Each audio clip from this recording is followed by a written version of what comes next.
Shalom Bapak Ibu Saudara yang dikasihi Tuhan, biarlah hari ini kita semakin bergairah, semangat untuk memuji dan menyembah Tuhan.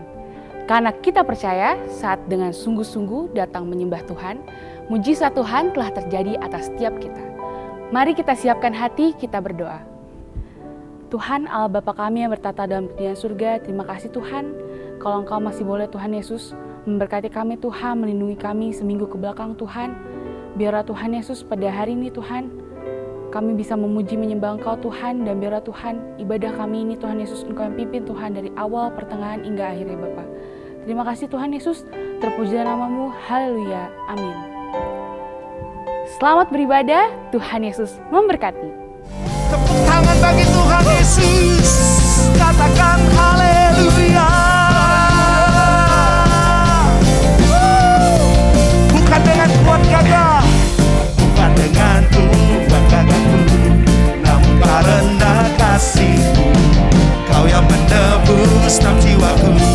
Lewati badai tak ku ragu, karena Kau tinggal dalam. Dengan imanku ku berseru, Kaulah Raja, Allah perkasa, surga bumi pun menyembah.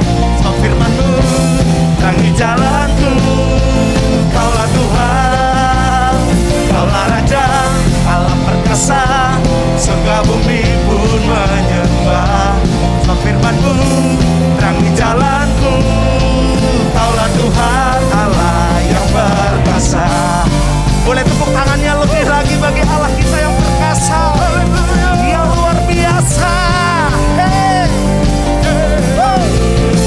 Sekali lagi katakan, bukan dengan kuat gagahku, namun karena kasih-Mu, Kau yang menebus dalam jiwaku. Lewati badai tak ku ragu, karena Kau tinggal dalam. Dengan imanku ku berseru, Kaulah Raja, Allah perkasa, surga bumi pun menyembah. Sebab firman-Mu terangi jalanku. Kaulah Tuhan, Kaulah Raja, Allah perkasa, surga bumi pun menyembah. Sebab firman-Mu terangi jalanku. Kaulah Tuhan, Allah yang perkasa. Kita percaya kita punya Allah yang luar biasa, amin. Yuk tepuk tangannya lebih lagi bagi Tuhan Yesus.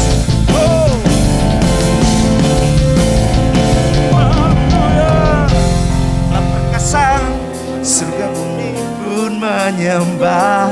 Sebab firman-Mu terangi jalanku. Kaulah Tuhan, Kaulah Raja, Allah perkasa, surga bumi pun menyembah. Firman-Mu terangi jalanku. Kaulah Tuhan, Kaulah Raja, Allah perkasa, surga bumi pun menyembah. Sebab firman-Mu terangi jalanku. Kaulah Tuhan, Allah yang perkasa. Kami punya Tuhan yang besar, kami punya Tuhan yang benar. Amin. Tuhan yang benar, tak pernah tinggalkan. Dahulu, sekarang, selamanya, janji-Mu tak berubah. Kau Alfa dan Omega, awal dan akhir. Semesta alam memuja Engkau Tuhan yang semua sama-sama. Kau Tuhan yang benar, tak pernah tinggalkan. Dahulu, sekarang, selamanya. Kau Alfa dan Omega,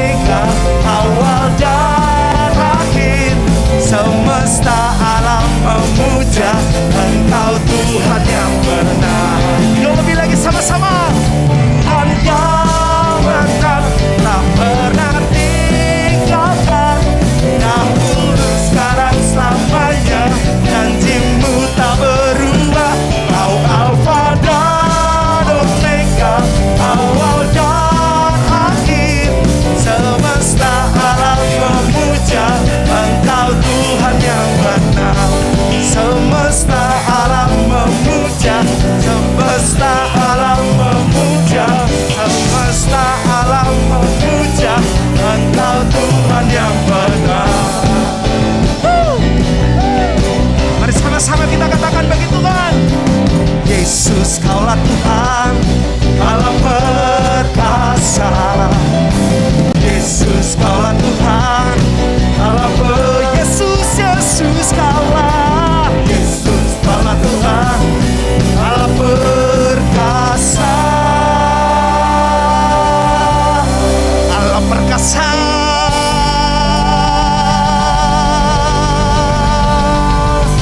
Haleluya. Boleh tepuk tangan yang meriah bagi Allah yang perkasa, Allah yang luar biasa. Yuk kasih tepuk tangan sorak-sorai, katakan haleluya. Lebih lagi, lebih lagi, lebih lagi, katakan haleluya. Haleluya, haleluya. Haleluya. Kami percaya Tuhan, kami punya Allah yang perkasa.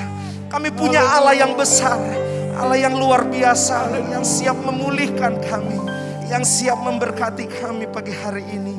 Saat kami panggil namamu Bapa, ya Bapa, Engkau yang memulihkan hati kami, Engkau yang membeban hati kami, Engkau yang memulihkan setiap kami. Terpujilah namamu Tuhan Yesus. Haleluya, haleluya, haleluya. Hati kami limpah dengan sukacita Tuhan. Engkau hadir di tengah kami ya Tuhan. Kami boleh merasakan kasih-Mu, anugerah-Mu. Biar pagi ini kami datang tidak dengan tangan hampa.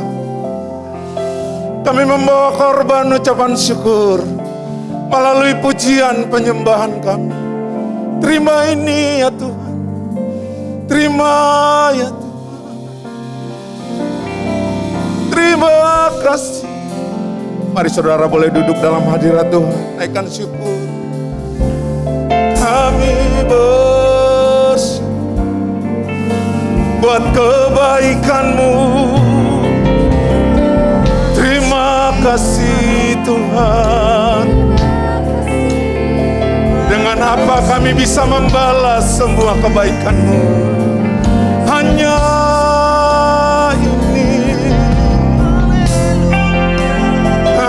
bersyukur. Terima kasih ya Tuhan. Hari yang baik, keadaan kami baik, semua baik karena Engkau Tuhan, karena Engkau Tuhan. Mari buka suara, naikkan syukur. Terima kasih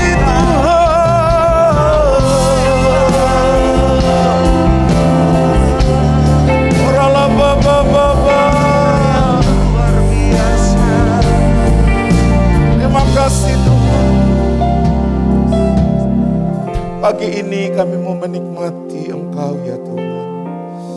Kami mau panggil Engkau Bapa, Bapa, Bapa.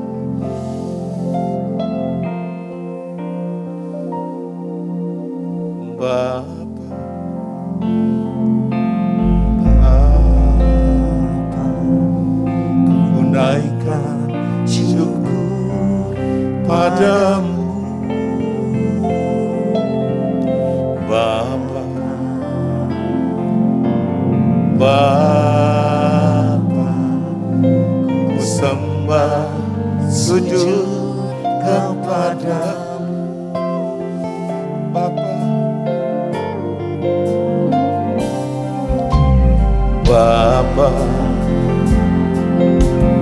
Bapa, ku naikkan syukur padamu. Bapa, Bapa, ku sembah sujud kepadamu. Sungguh besar dan kudus namamu Bapa, ku selalu puji namamu. Besar setiamu, rahmatmu di dalam hidupku. Bapa, ku mengasihi. Sungguh besar dan kudus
seperti Engkau Tuhan.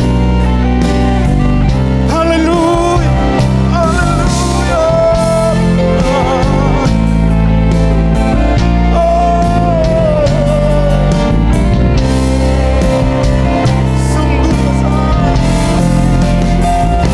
Sungguh besar dan kudus nama-Mu Bapa, ku selalu puji nama-Mu.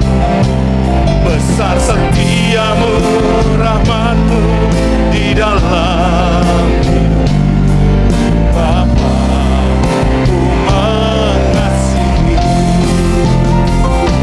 Sungguh besar dan kudus nama-Mu Bapa, ku selalu puji nama-Mu. Besar setiamu, rahmat-Mu di dalam hidup Bapa, ku mengasihi-Mu.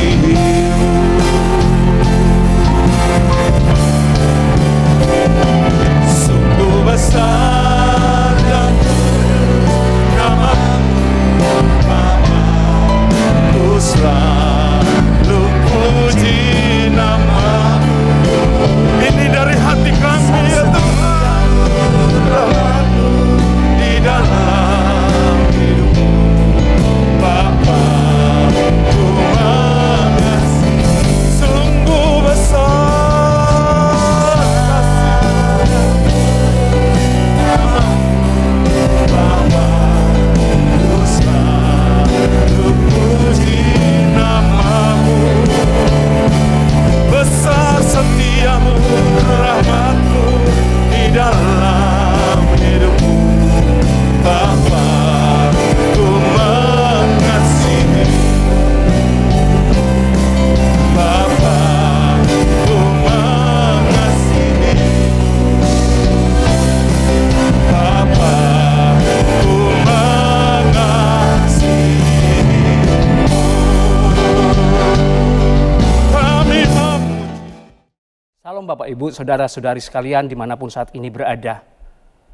Doa kami, Bapak dan Ibu selalu dalam perlindungan Tuhan kita Yesus Kristus. Kita telah sama-sama memuji Tuhan dan pada saat ini kita akan bersama-sama membaca dan merenungkan firman Tuhan. Dan sebelumnya, mari kita berdoa. Bapa kami di sorga, kami mengucap syukur ya Tuhan untuk anugerah Tuhan yang sungguh indah bagi kami hari demi hari.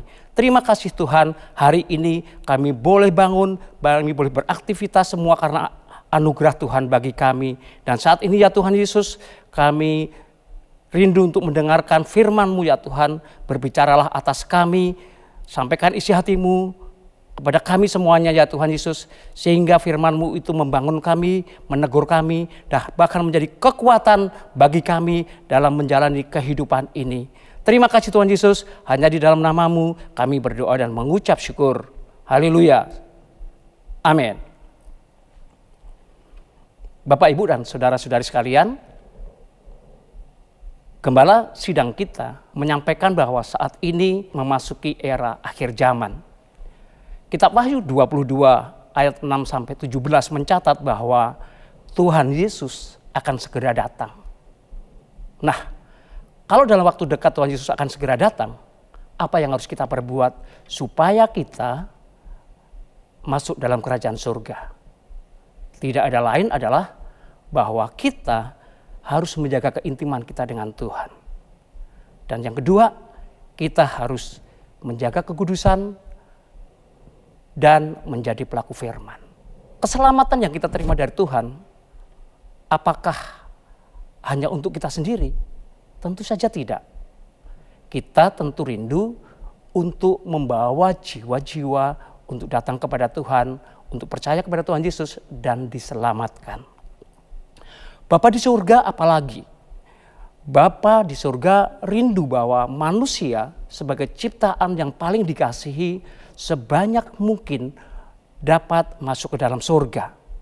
Oleh sebab itu, setiap kita sebagai orang-orang percaya diperintahkan oleh Tuhan untuk menjalankan amanat agung. Sebagaimana dalam Matius 28 ayat 19.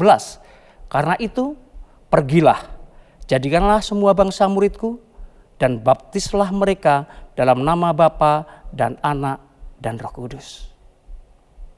Bapak, Ibu, saudara-saudari, apakah amanat agung atau pemuritan ini hanya menjadi tanggung jawab dari gembala ataupun hamba-hamba Tuhan? Tentu saja tidak. Amanat agung adalah menjadi tanggung jawab kita semuanya orang percaya. Nah, pertanyaannya, bagaimana kita bisa melakukan pemuritan atau amanat agung itu dengan efektif, dengan baik, tanpa ditolak oleh orang-orang di sekitar kita? Tuhan memberikan hikmat kepada saya dengan nats dari Matius 10 ayat 16. Firman-Nya demikian. Lihat, aku mengutus kamu seperti domba ke tengah-tengah serigala. Sebab itu, hendaklah kamu cerdik seperti ular dan tulus seperti merpati. Amin, Bapak Ibu? Ya, oleh sebab itu firman yang akan saya sampaikan pada kesempatan ini, saya beri judul karakter yang memuridkan. Mengambil dari nats tadi, kita bisa mengambil dua besaran tentang bagaimana kita melakukan pemuritan. Yang pertama, yaitu kita harus cerdik. Dan yang kedua, harus tulus. Apa itu yang dimaksud dengan cerdik dan tulus? Mari kita bahas. Yang pertama, cerdik.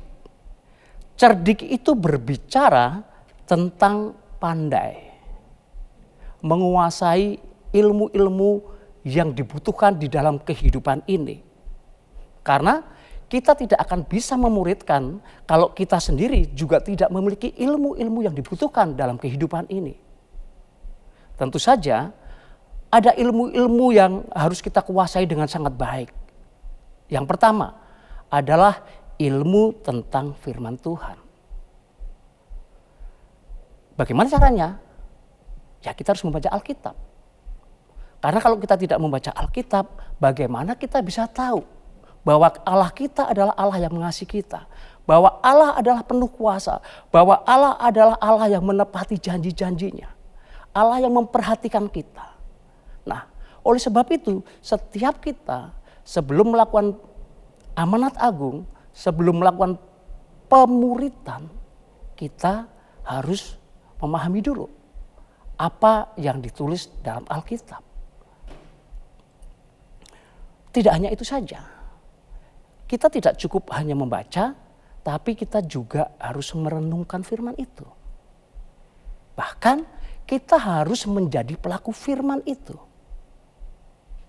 Karena kalau kita menjadi pelaku firman, hidup kita inilah yang akan dilihat oleh orang bahwa kita ini sebagai anak-anak Allah yang penuh dengan kasih itu. Kemudian pengetahuan yang kedua adalah pengetahuan-pengetahuan yang berlaku di dunia kerja maupun di komunitas. Saya ambil contoh. Setiap kita harus paham, harus mengerti tentang contohnya ilmu manajemen. Manajemen sumber daya manusia. Bagaimana dalam sebuah organisasi, di dalam pelayanan, bahkan di komunitas apapun, bagaimana kita memperlakukan orang lain. Bagaimana kita menganggap orang lain itu. Apakah dia sebagai anak buah kita, ataukah dia sebagai tim kita. Anak-anak zaman sekarang yang relatif muda, itu dia tidak begitu pas jika posisinya dia diperlakukan seperti anak buah. Mereka lebih suka kalau diperlakukan sebagai tim, sebagai mitra. Nah, pengetahuan-pengetahuan ini harus dipahami oleh setiap kita sehingga pada saat kita berhubungan dengan orang lain, kita menjadi mudah diterima. Karena kita memahami bagaimana kita memperlakukan orang lain di sekitar kita. Contoh lainnya, kita harus menguasai yang namanya komunikasi. Komunikasi menjadi sangat penting Karena komunikasi ini menjadi dasar dari kita untuk melakukan amanat agung. Bagaimana kita akan berbicara dengan berbagai jenis orang, dengan berbagai macam personalitinya, dengan berbagai macam karakternya. Tentu saja cara berbicara dengan anak-anak, dengan remaja, dengan dewasa, dan dengan orang yang lebih senior tentu berbeda-beda.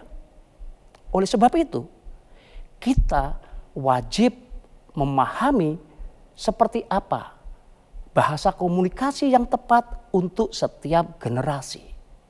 Sehingga pada saat kita berbicara, tidak ada benturan-benturan yang berasal dari komunikasi itu. Contoh lainnya, misalnya bagaimana kita harus menguasai ilmu tentang kepemimpinan. Ilmu tentang kepemimpinan ini menjadi sangat penting. Karena apa? Karena pemimpin itu akan dilihat oleh orang-orang yang di bawahnya. Orang yang ada di timnya. Kalau saya sebagai seorang pemimpin, tentu saja saya akan dilihat oleh orang-orang di sekitar saya. Bagaimana saya memimpin mereka.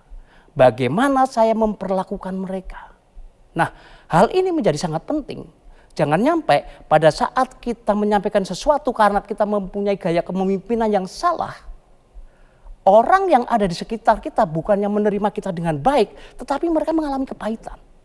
Mereka mengalami sakit hati karena kata-kata kita, karena perlakuan kita kepada mereka. Nah,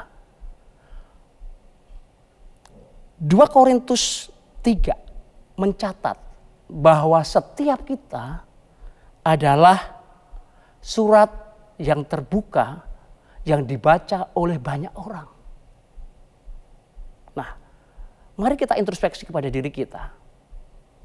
Apakah kehadiran kita itu memberkati orang lain, atau kehadiran kita di komunitas ataupun dimanapun itu justru menjadi batu sandungan bagi orang lain untuk melakukan pengenalan akan Tuhan.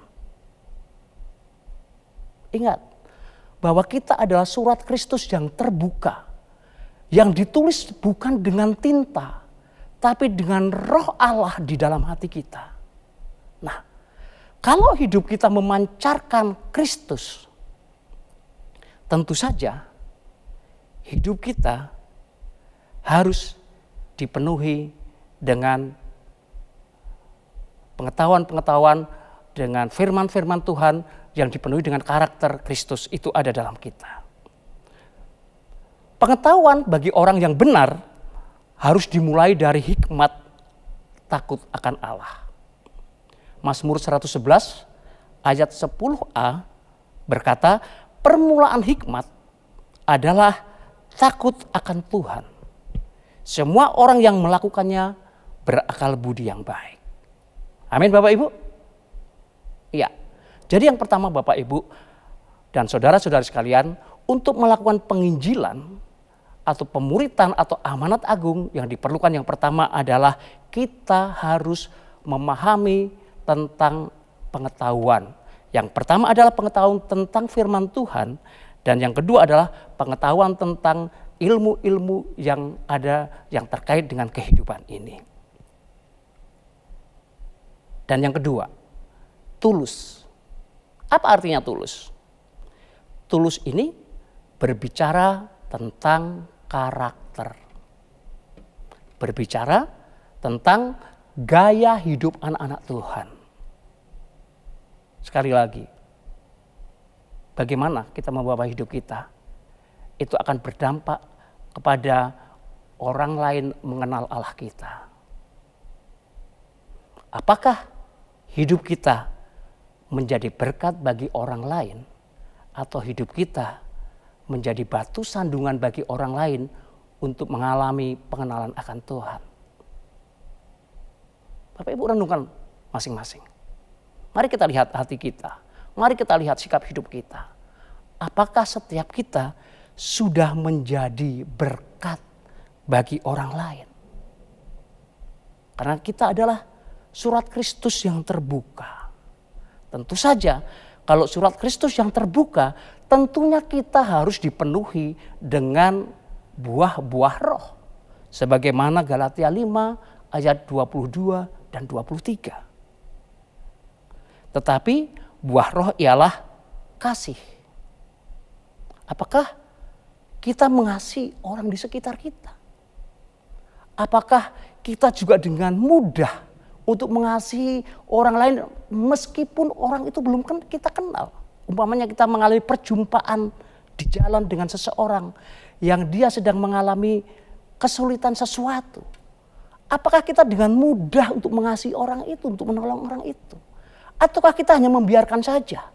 Itu urusan orang itu lain, itu sendiri. Nah, kita renungkan apakah hidup kita penuh dengan kasih? Nah, apakah kita penuh dengan sukacita? Ataukah kita justru malah orang yang penuh dengan tipu daya, penuh dengan komplain kepada orang lain? Itu yang akan dibaca orang. Ya, jadi hidup kita setiap hari harus penuh dengan sukacita. Dan yang ketiga adalah damai sejahtera. Apakah kita datang di suatu tempat itu, kita mendatangkan damai sejahtera Allah atau tidak? Ya, kesabaran, kemurahan, kebaikan, kesetiaan, kelemah lembutan, dan penguasaan diri. Tidak ada hukum yang menentang hal-hal itu. Artinya apa? Pada saat kita dipenuhi dengan firman Tuhan dan kita menjadi pelaku firman itu, kita akan menghasilkan yang namanya buah-buah roh ini. Dan pada saat karakter kita seperti yang ada di buah roh ini, tentu saja hidup kita akan membawa orang-orang mengalami perjumpaan dengan Kristus melalui hidup kita. Saya memikirkan betapa indahnya kalau hidup kita ini bisa membawa orang lain mengenal Tuhan dan menyerahkan hidupnya kepada Tuhan Yesus tanpa kita harus berkata-kata. Karena Alkitab mencatat tidak ada hukum yang menentang hal-hal itu. Jadi kalau kita penuh dengan buah roh, kemanapun kita pergi, itu orang bisa menerimanya dengan baik. Bapak, Ibu, Saudara-saudari, akhir-akhir ini nilai sebuah kejujuran menjadi begitu viral diperbincangkan. Memang di dalam buah roh di situ belum ada kejujuran. Tetapi kita harus hidup jujur. Matius 5 ayat 37. Jika iya, hendaklah kamu katakan iya. Jika tidak, hendaklah kamu katakan tidak. Apa yang lebih daripada itu berasal dari si jahat. Bapak, Ibu, Saudara-saudari sekalian, mari kita hidup jujur dengan orang-orang di sekitar kita. Kenapa? Karena kejujuran itu merefleksikan siapa kita. Buah roh tambah kejujuran. Dan pada saat hidup kita, karakter hidup kita dipenuhi dengan buah roh dan kejujuran, saya percaya bahwa hidup kita akan bisa membawa banyak jiwa untuk mengalami pengenalan akan Tuhan dan percaya kepada Tuhan dan menyerahkan hidupnya kepada Tuhan Yesus. Sehingga pada akhir zaman ini semakin banyak orang yang percaya dan menyerahkan hidupnya kepada Tuhan kita Yesus Kristus melalui kehidupan kita. Amin, Bapak Ibu? Ya. Dan yang ketiga, setelah tadi kita harus cerdik, memahami pengetahuan. Yang kedua, kita harus memiliki karakter yang baik. Gaya hidup anak-anak Tuhan harus dipenuhi dengan buah roh. Yang ketiga yang tidak kalah pentingnya adalah bahwa di dalam kehidupan kita, kita harus menepati janji atas perkataan janji-janji yang sudah kita buat kepada siapapun. Alkitab mencatat janji kita kepada Tuhan, Nasar, itu harus kita tepati. Kalau tidak kita tepati, itu akan mendatangkan kutuk. Demikian juga dengan janji kita kepada sesama. Kalau kita berjanji kepada sesama, namun kita ingkar dengan janji itu, maka Bapak Ibu saudara-saudari, percayalah bahwa karakter-karakter tadi yang sudah kita bangun, kejujuran yang sudah kita bangun, itu menjadi tidak sempurna lagi. Kenapa? Ya karena kita tidak bisa memegang perkataan yang kita keluarkan. Jadi apa yang harus kita lakukan? Tepati janji dengan siapapun. Dengan orang lain, dengan keluarga, bahkan janji kita kepada Tuhan. Amin Bapak Ibu. Janji adalah hutang yang harus kita bayar. Janji tidak selalu berkaitan dengan uang. Janji bisa berkaitan dengan pertemuan waktu dengan orang. Janji bisa kapan kita ketemu dengan seseorang. Janji juga berbicara tentang jam.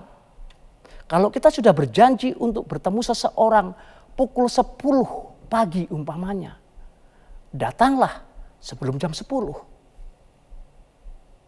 Sehingga kita bisa mempersiapkan diri kita untuk mengalami pertemuan dengan orang itu sebaik mungkin. Amin Bapak Ibu. Sebagai kesimpulan,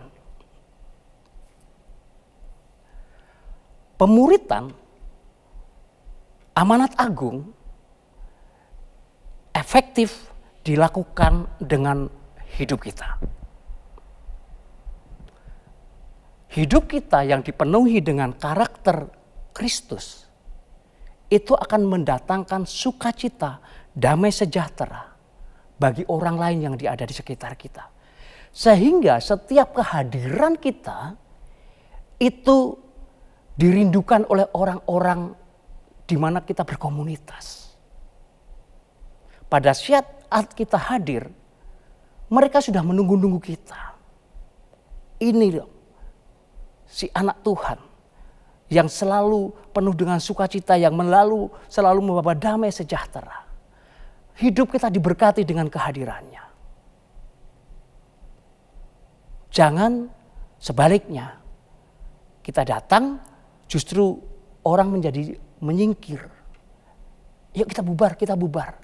Karena si pembuat onar, si negative thinking, si orang yang tidak pernah mau mengalah hadir. Bapak Ibu, yuk jadilah kita surat-surat yang terbuka bagi Kristus. Sehingga melalui kehidupan kita banyak orang-orang yang diselamatkan. Dan yang ketiga, mari kita tepati janji kita. Kita hidup jujur. Sehingga saya yakin dan percaya pada saat kita memiliki karakter tadi, pemuritan dapat kita lakukan meskipun kadang-kadang kita tidak perlu harus mengatakannya. Karena orang melihat Kristus ada di dalam hati kita. Gaya hidup kita menggambarkan tentang Kristus itu sendiri. Amin. Mari kita akhiri dengan berdoa. Bapa di sorga, kami sungguh mengucap syukur ya Tuhan untuk firman-Mu yang Kau taburkan hari ini. Kami percaya Tuhan, firman yang telah Kau taburkan ini tidak akan kembali dengan sia-sia, tetapi akan mengerjakan sebagaimana yang dikehendaki oleh firman itu. Terima kasih ya Tuhan. Ajar kami terus ya Tuhan untuk menjadi umat-Mu yang menjadi semakin sempurna di hadapan-Mu. Kami menjadi surat-surat yang terbuka bagi Kristus. Hidup kami dipenuhi dengan buah-buah roh ya Tuhan. Kasih sukacita, damai sejahtera, kesabaran, kemurahan, kebaikan, kesetiaan, kelemah lembutan, dan penguasaan diri. Ya Tuhan, ajar kami juga untuk hidup jujur ya Tuhan. Kami senantiasa berani menyatakan kebenaran di hadapan orang lain ya Tuhan. Kami berani mengatakan ya apabila itu ya, dan berkata tidak untuk hal-hal yang tidak benar ya Tuhan. Terima kasih ya Tuhan, ajar kami juga terus untuk kami juga menepati janji atas janji yang kami sampaikan kepada orang-orang di sekitar kami ya Tuhan. Terima kasih ya Tuhan, biarlah firman ini Tuhan terus tumbuh di hati kami, menjadi tanah yang subur dan terus berbuah untuk hormat kemuliaan Tuhan. Hamba-Mu juga berdoa ya Tuhan untuk umat-umat-Mu yang telah mendengarkan firman-Mu ini. Ya Tuhan, Engkau terus memberkatinya kemanapun mereka beraktivitas hari lepas hari ya Tuhan. Engkau yang membuat segalanya berhasil dan beruntung dalam nama Tuhan Yesus. Tuhan juga yang terus memberikan sukacita, damai, sejahtera atasnya. Kesehatan yang baik, pekerjaan yang baik atas mereka. Terima kasih Tuhan Yesus. Di dalam nama-Mu kami telah berdoa dan mengucap syukur. Haleluya. Amin. Selamat hari Minggu. Tuhan Yesus memberkati.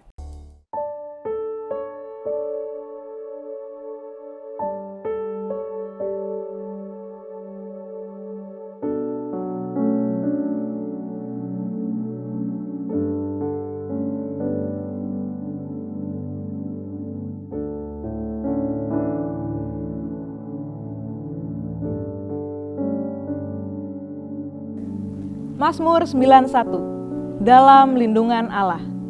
Orang yang duduk dalam lindungan yang maha tinggi dan bermalam dalam naungan yang maha kuasa akan berkata kepada Tuhan, tempat perlindunganku dan kubu pertahananku, Allahku yang kupercayai. Sungguh, dialah yang akan melepaskan engkau dari jerat penangkap burung, dari penyakit sampar yang busuk. Dengan kepaknya ia akan menudungi engkau, di bawah sayapnya engkau akan berlindung. Kesetiaannya ialah perisai dan pagar tembok. Engkau tak usah takut terhadap kedahsyatan malam, terhadap panah yang terbang di waktu siang, terhadap penyakit sampar yang berjalan di dalam gelap, terhadap penyakit menular yang mengamuk di waktu petang. Walau 1.000 orang rebah di sisimu dan 10.000 di sebelah kananmu, tetapi itu tidak akan menimpamu. Engkau hanya menontonnya dengan matamu sendiri dan melihat pembalasan terhadap orang-orang fasik. Sebab Tuhan ialah tempat perlindunganmu, yang maha tinggi telah kau buat tempat perteduhanmu. Malapetaka tidak akan menimpa kamu, dan tulah tidak akan mendekat kepada kemahmu. Sebab malaikat-malaikatnya akan diperintahkannya kepadamu untuk menjaga engkau di segala jalanmu. Mereka akan menatang engkau di atas tangannya, supaya kakimu jangan terantuk pada batu. Singa dan ular tedung akan kau langkahi. Engkau akan menginjak anak singa dan ular naga. Sungguh, hatinya melekat kepadaku, maka aku akan meluputkannya, aku akan membentenginya, sebab ia mengenal namaku. Bila ia berseru kepadaku, aku akan menjawab. Aku akan menyertai dia dalam kesesakan, aku akan meluputkannya dan memuliakannya. Dengan panjang umur akan kukenyangkan dia, dan akan kuperlihatkan kepadanya keselamatan daripadaku.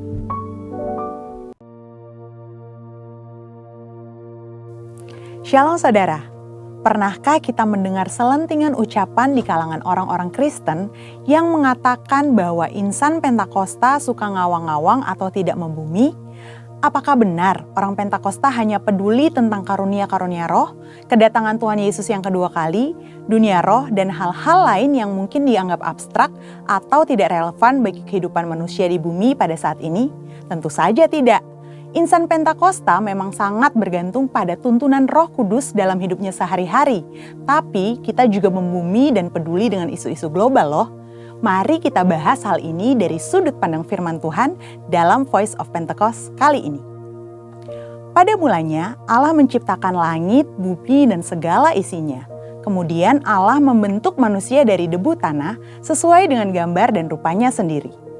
Manusia diberikan perintah untuk menguasai dan memenuhi bumi sambil menikmati persekutuan yang intim dengan Allah. Ini yang dikenal sebagai mandat penciptaan. Ini artinya kita diberikan tugas untuk terlibat dalam berbagai bidang kehidupan dan memberikan dampak sosial dengan pertolongan dari Roh Kudus. Sebagai masyarakat global, tentu insan Pentakosta tidak dapat berpangku tangan saja dan tidak peduli dengan berbagai isu hangat yang sedang berkembang di dunia. Yang pertama, perubahan iklim. Konsensus para ahli menunjukkan bukti terjadinya perubahan iklim yang diakibatkan oleh pemanasan global sebagai dampak dari kelalaian manusia dalam menjaga lingkungannya. Alkitab menuliskan kisah Nuh yang disuruh Tuhan untuk membangun sebuah bahtera yang sangat besar bersama-sama keluarganya demi mempertahankan kelestarian keragaman hayati dari hewan-hewan yang ada. Nah, sebagai insan Pentakosta yang dipimpin Roh Kudus, tentu kita juga perlu menjadi keseimbangan ekosistem yang ada. Bagaimana caranya? Dengan taat kepada berbagai peraturan pemerintah. Yang kedua, isu SARA, suku, agama, ras, dan antar golongan. Seringkali permasalahan yang terkait dengan SARA banyak ditemukan di negara-negara berkembang. Namun, di negara maju juga terjadi berbagai masalah yang berhubungan dengan isu ini. Contohnya, peristiwa demonstrasi Black Lives Matter di Amerika Serikat yang sudah muncul sejak tahun 2013 dan meledak pada tahun 2020. Di Indonesia, isu SARA seringkali dimanfaatkan dalam dunia politik. Seringkali satu pihak menyebut pihak lain dengan berbagai istilah yang sangat tidak pantas. Hal yang disayangkan ialah ada juga sebagian orang-orang Kristen yang terprovokasi dan ikut-ikutan. Nah, apa yang dikatakan Alkitab mengenai isu SARA ini? Rasul Paulus menasihati supaya gereja tidak terbagi-bagi antara golongan Paulus, Apolos, atau Kefas. Seperti yang tertulis dalam 1 Korintus 1 ayat 12-13. Selain itu, dalam Yohanes 17 ayat 21-23, Tuhan Yesus sendiri mendoakan para murid saat di Taman Getsemani supaya mereka menjadi satu. Di sini terlihat bahwa Allah berkenan kepada kesatuan dan bukan perpecahan akibat isu SARA. Di era Pentakosta ketiga ini, Roh Kudus yang dicurahkan secara dahsyat justru akan meruntuhkan berbagai benteng SARA. Dalam kitab Kisah Para Rasul, kita dapat melihat bagaimana Roh Kudus dicurahkan pertama-tama kepada orang-orang Yahudi, tetapi kemudian kepada orang-orang bukan Yahudi. Hal ini terjadi sehingga semua orang dari berbagai suku, kaum, dan bahasa bisa mendengar pemberitaan Injil Yesus Kristus dan percaya kepadanya. Salah satu bukti nyata bahwa insan Pentakosta menentang isu SARA adalah adanya Pentecostal World Fellowship atau PWF, di mana gereja-gereja Pentakosta di seluruh dunia dari berbagai suku dan golongan yang berbeda bergabung dalam satu misi untuk menyatukan dan memobilisasi keluarga-keluarga yang dipenuhi oleh Roh Kudus dalam rangka menyelesaikan amanat agung Yesus Kristus. Gereja kita, GBI Jalan Jenderal Gatot Subroto, juga menjadi anggotanya. Sebagai insan Pentakosta, setidaknya kita dapat melakukan hal-hal ini untuk mengatasi isu SARA yang banyak beredar.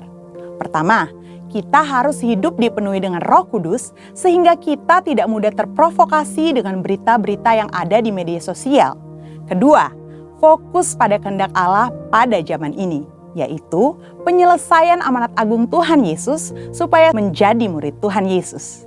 Dari pemaparan kedua hal tadi, dapat dipahami bahwa kita sebagai insan Pentakosta perlu peduli dan turut serta berperan aktif dalam mengatasi isu-isu sosial kontemporer yang berkembang di masyarakat kita, baik secara lokal maupun secara global. Insan Pentakosta dipanggil Tuhan untuk menjadi garam dan terang yang memberi dampak bagi dunia.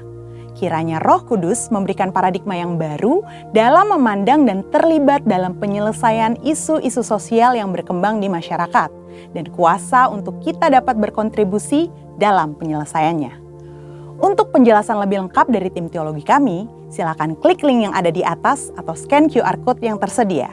Tuhan Yesus memberkati. Mari kita deklarasikan apa yang dimaksud dengan Pentakosta ketiga. 1. Pentakosta ketiga adalah pencurahan Roh Kudus yang dahsyat di zaman ini melebihi yang terjadi di Azusa Street.